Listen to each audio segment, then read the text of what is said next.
Hey everybody, welcome to the Morning Devo with Bo O. We are ready to go get in the Word this morning, July 11th. Now, July 11th is a special day for the Bo, and that is because July 11th was my dad's sobriety date. So, big day for me. Always remember our biological dad's sobriety date.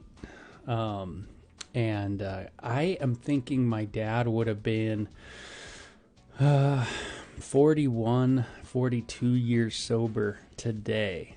So, yeah. So we'll see. Sometimes I end up going to a meeting and sitting in there and just kind of relishing in on memories of our dad. So that's sometimes what I do today. So, but if you're new to the Morning Devo, welcome to it. Welcome to the Morning Devo with Bo.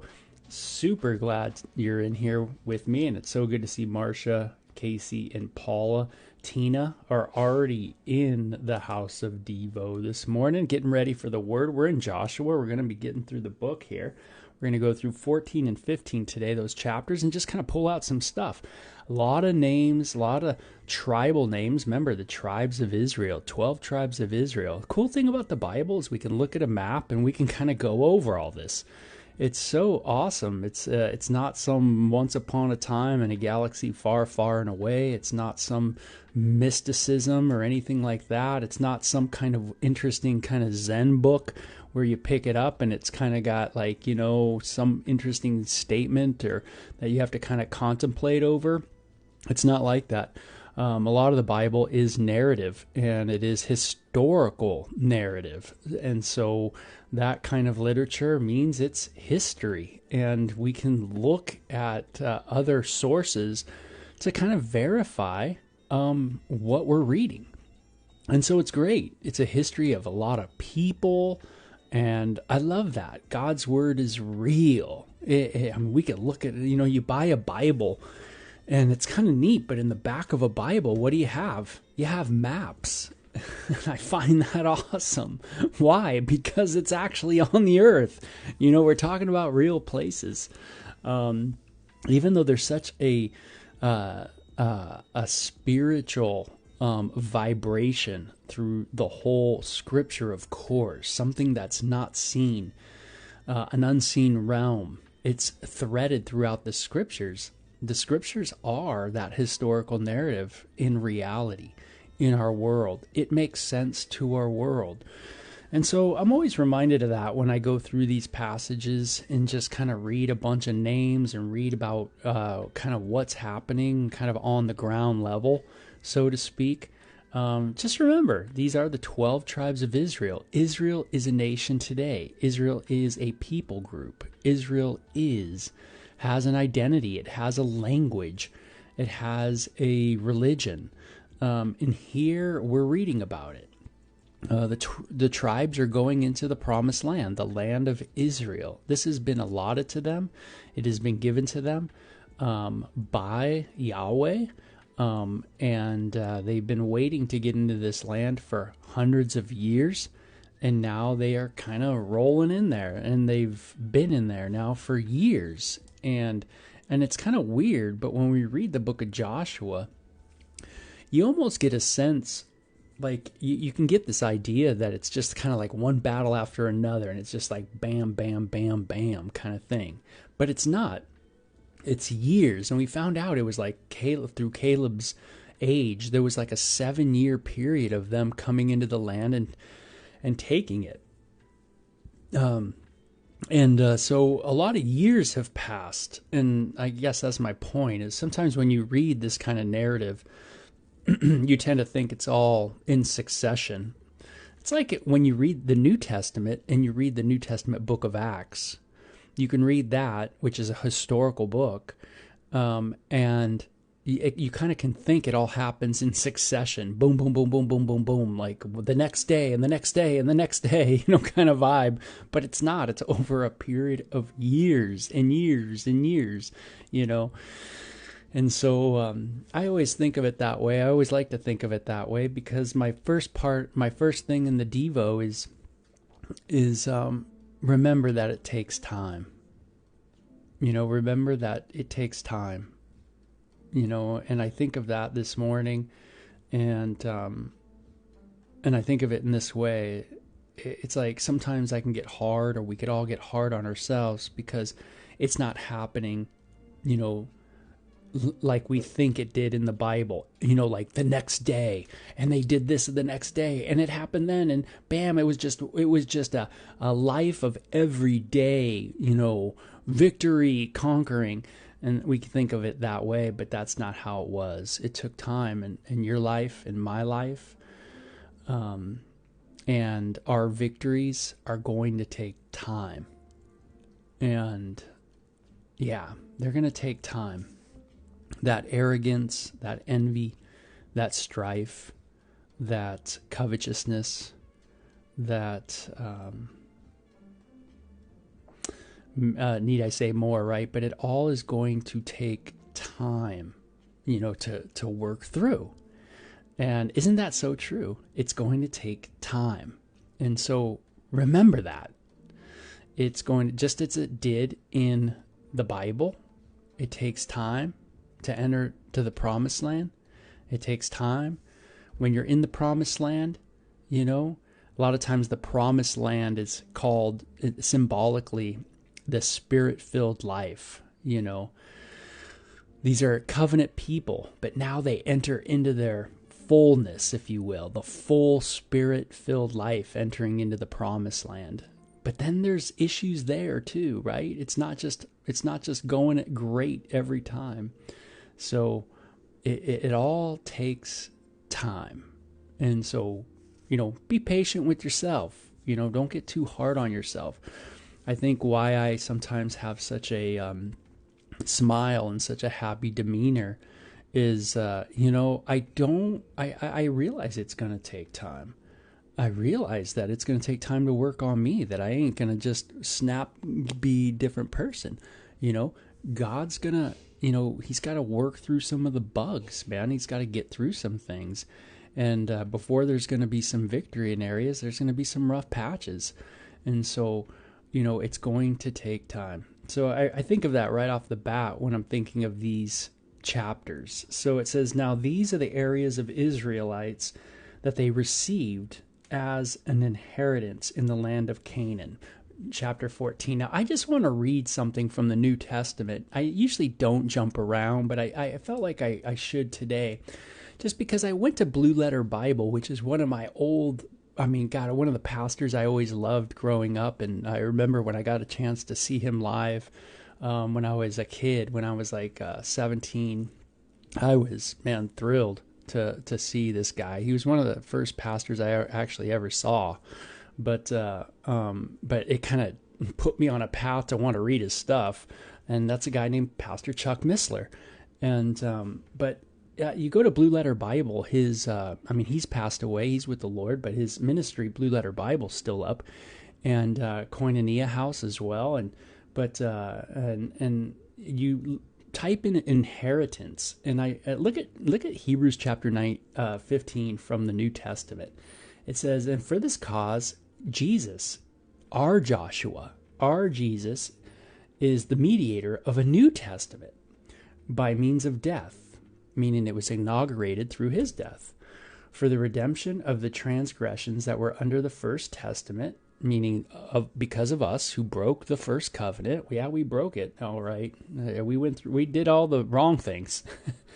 And it said that we might receive the promise of an eternal inheritance. Isn't that cool?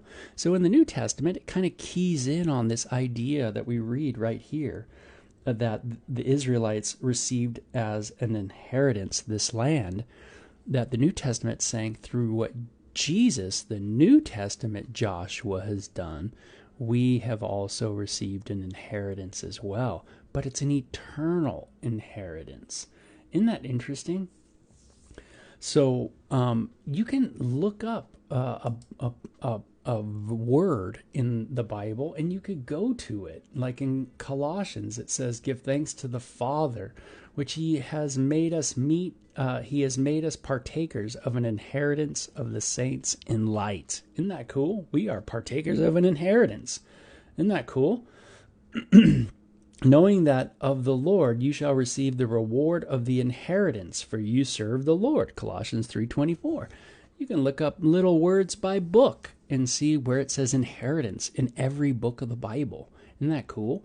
So it's neat, but that's the spiritual thing that's going on in the New Testament. There's this spiritual inheritance, the one you can't see, but it's real, right? Jesus came to show us that it is real, that there is a resurrection, that there is life after death, that God really is real, that kind of idea. So the inheritance, man, you're going to receive an inheritance. I am too. Very cool. So it says you're going to receive it in the land of Canaan, which Eleazar the priest, Joshua son of Nun, and the heads of the tribal clans of Israel allotted to them. Their inheritance were assigned by lot to the 9.5 tribes, as the Lord commanded through Moses. Moses had granted the 2.5 tribes an inheritance east of the Jordan, and we've talked about that, and had not granted the Levites an inheritance among the rest, for the sons of Joseph had become 2 tribes, Manasseh and Ephraim. So a little technicality, Levites didn't receive an inheritance, right, because they were priests. There was tribes that were on the east side of the Jordan, 2.5, and then there was 9.5 that stayed on the other side of the Jordan, of course, that is the west side. So those that kind of, some people, I've heard commentators say, some like those that have entered into the fullness have went on the west side of the Jordan. Those who stayed kind of in the carnal life stayed on the east side. They didn't go all the way in. They didn't go all the way. They didn't go deeper in their walk with God. That kind of idea. It's kind of a neat thing, you know. I do want to go deeper in my walk with God, and that means I'm going to have to do the challenges, right? You know, to go deeper in your walk with God, to deal with your fear, that means you got to deal with your fear, right? To deal with anxiety, it means you got to deal with anxiety, right? You can't do it by avoidance. You can't do it by not dealing with those things. No, you got to deal with it. You got to go through it. You got to think about it, right? Yeah. So sometimes we just struggle with even thinking about something. We don't even want to think about it, right? But no, we want to think about it. We want to cross the Jordan, go in. So it kind of gives us a little breakdown of this. It's technicalities, but it's cool technicalities. It kind of helps us know where people kind of ended up. Hey, just reminds me, I got a family. You know, and then I have mom and dad. I have a Meme and a Pepe. I'm French Canadian, so that's how we say it, Meme, Pepe.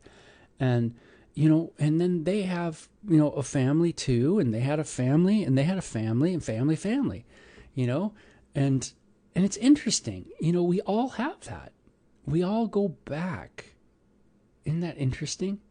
We all go back to people, and to lands, to places, to real lands, to real hardship, to real difficulties.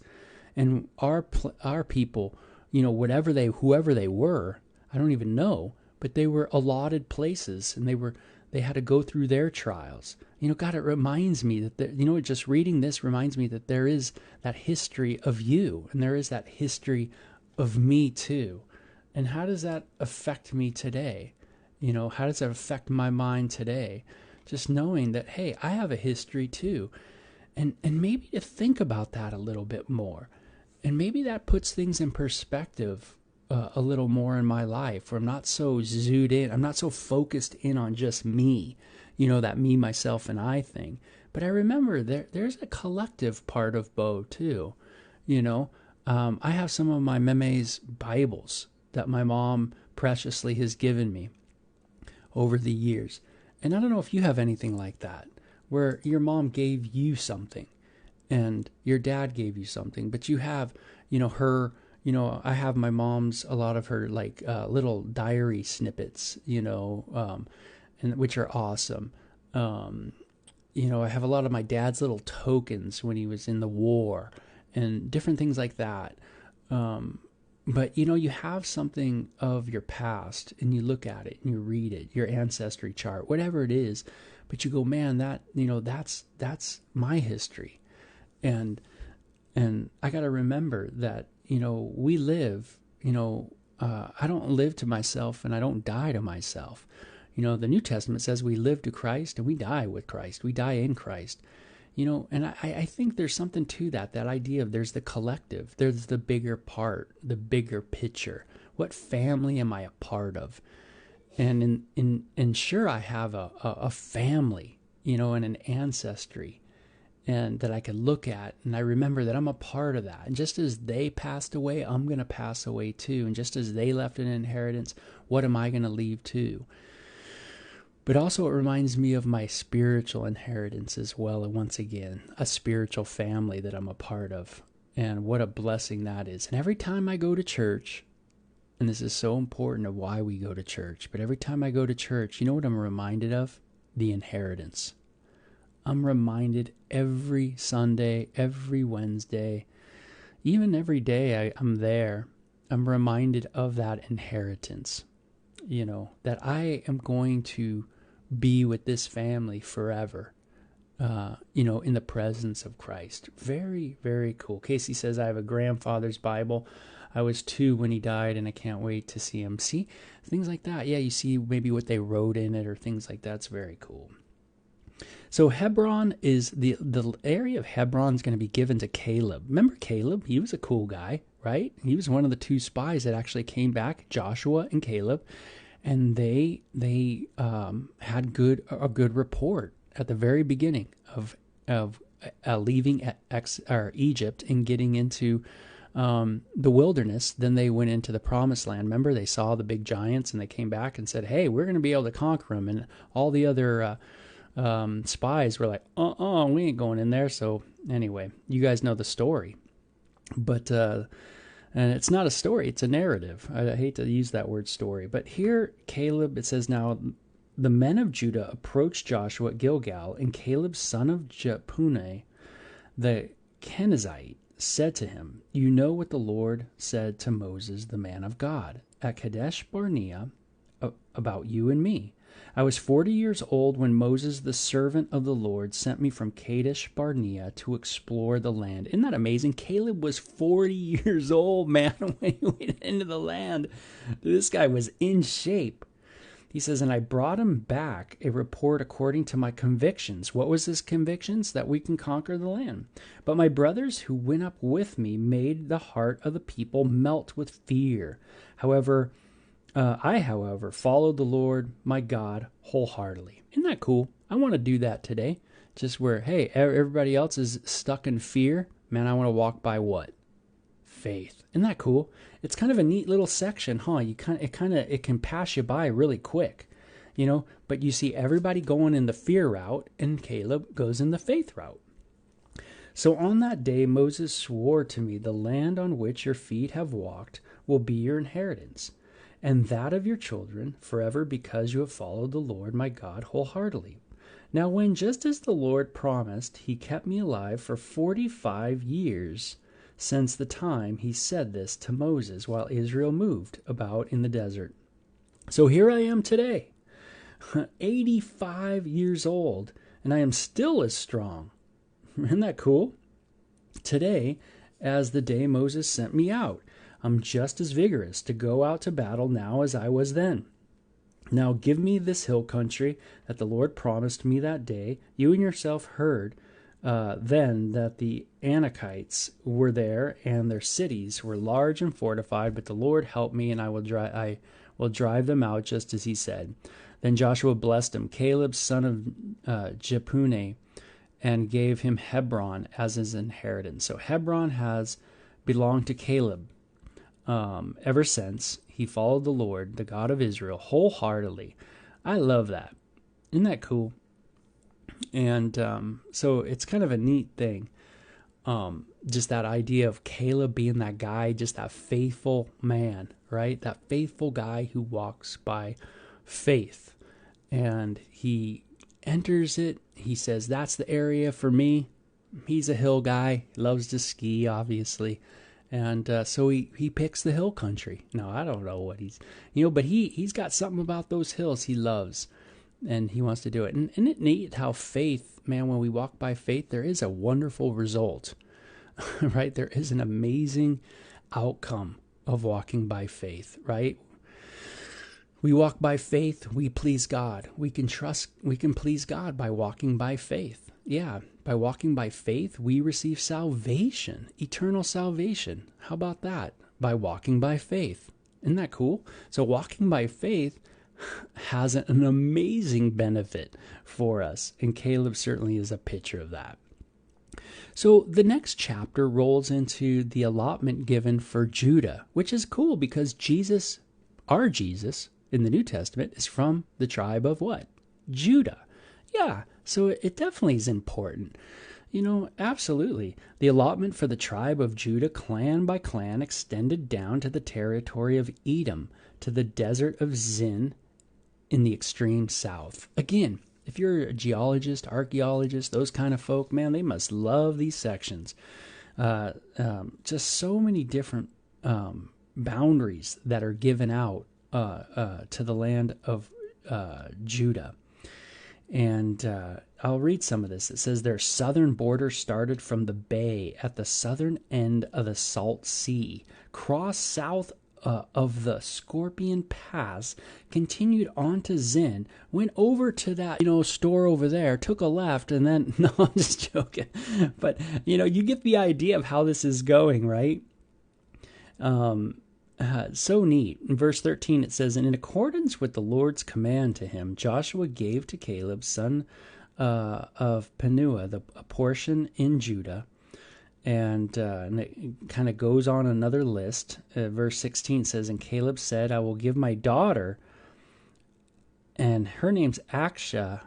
I'm not sure how to pronounce her name. Acshah. Very cool. Acshah. He's going to give her to marriage to a man who attacks and captures Kiriath Sefer. And so he gives his daughter to this gentleman, Othniel. And it says, one day when she came to Othniel, she urged him to ask her father for a field. And when she got off her donkey, Caleb asked her, what can I do for you? And she replied, do me a special favor. Since you have given me land in the Negev, give me also springs of water. So Caleb gave her the upper and lower springs of water. I know it sounds kind of weird, and we kind of go, oh, why is this little thing there? But I think we get another characteristic of Caleb too. It's awesome that he listens to his daughter. His daughter's being married to this man, and she gets an inheritance allotted to her as well. And I find that very cool too. Just the idea of that father-daughter, that special relationship there. I find that being cool. There is something special between a father and daughter. There's no doubt about it. I'm not the first one to say that. But just cherishing the relationships that we have, right? Cherishing, wanting to give, our people in our life an inheritance. I think there's something to that, and I think there's something to think about in a Devo about that. What the things that I have, are they really just mine? Or do I think about it more as a collective with the family? What can I give my kids? What can I present them with an inheritance kind of idea? So that's very biblical. It's something that we see Caleb doing here, and I think it's something good that gets me out of me too. It just not so focused on Bo, but focused once again on the family idea, and on the inheritance. I think of it even in the church. How can I help out other people? How can I, the riches that I might have, how can I give those away? What can I give to people? How can I help them out? Is there something that I could do? Always with that idea. So, and we want to be people like that. We want to be people who are sharing people. And that's what it says in the New Testament. Share, right? Nothing's wrong with riches, but it says in the book of Timothy to share. And I love that.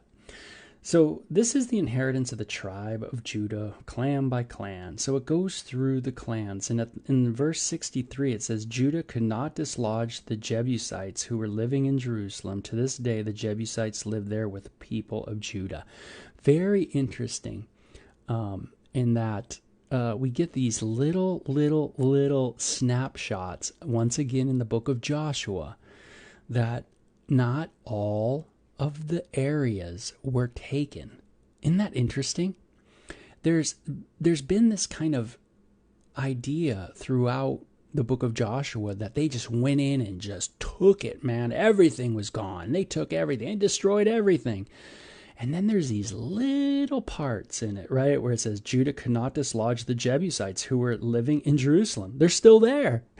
Wow. What a trip. And we see this. This is going to be a little thing that just keeps getting bigger and bigger and bigger in the narrative of the Old Testament. That all these little clans that were not dislodged start becoming a thorn in the flesh. Now, and they start becoming this irritating thing, right? Something that bothers you. They start becoming, in a sense, more like yeast, right? That leavens the whole lump. Something that is there that's just festering and growing and growing and growing and growing. You know how that goes, right? Well, here you have it in verse 63. The Jebusites are there in Jerusalem. It's supposed to dislodge them. They're not dislodged, still not dislodged, still hanging out, you know. So you get the idea from the book of Joshua that there is kind of an exaggerated expression in wartime of like they're all wiped out kind of idea. We've heard those kind of phrases to the reality, right? There's the ideal, the war ideal, that when you're in war, you conquer the enemy. And then there's the real, which is when there's no war and they take an assessment of things, there's that real idea of, hey, there's still people left over. There's still tribes of the Canaanites all around kind of thing. So interesting, right? But I get that spiritual idea this morning of just that New Testament idea of, that yeast leavens the lump, a little bit, you leave a little bit around and it grows, right? We got to deal with our stuff for sure. So I'm glad you guys are sharing. Tina says, I pray a prayer like that. God is so good to us and pray to be like him. Amen. Casey says, my dad is coming for a visit today. I'm so blessed. That's right, family. So what a blessing. Paula, no problem on doing another Devo. I'm so stoked to be with you guys today. So you guys have a good one. Have a great day. Thanks for joining me on the morning Devo. It's good for me to get my mind focused in the Word today. You guys have a great one. Bye-bye.